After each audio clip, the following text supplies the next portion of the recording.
આજથી શારદીય નવરાત્રિનો પ્રારંભ થયો છે ત્યારે બનાસકાંઠાના સુપ્રસિદ્ધ શક્તિપીઠ અંબાજીમાં શ્રી આરાસુરી અંબાજી માતા દેવસાન ટ્રસ્ટ દ્વારા સૂર્યોદય અને સૂર્યાસ્તના સમયમાં ઋતુ પ્રમાણે ફેરફાર કરવામાં આવ્યો છે।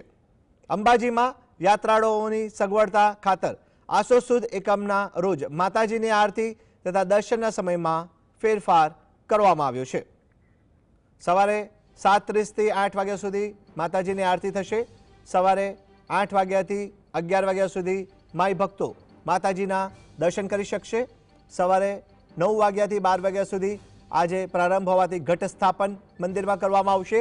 આ સાથે બપોરે 12 વાગે માતાજીને રાજભોગ ધરાવાશે, રાજભોગના દર્શન થશે।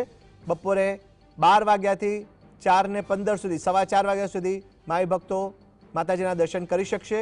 સાંજે 6:30 વાગ્યાથી 7 વાગ્યા સુધી આરતી અને દર્શનનો લાવો મળશે અને આ સાથે જ કહી શકાય છે કે દિવસભર માઈ ભક્તો માતાજીની પૂજા અર્ચના કરશે।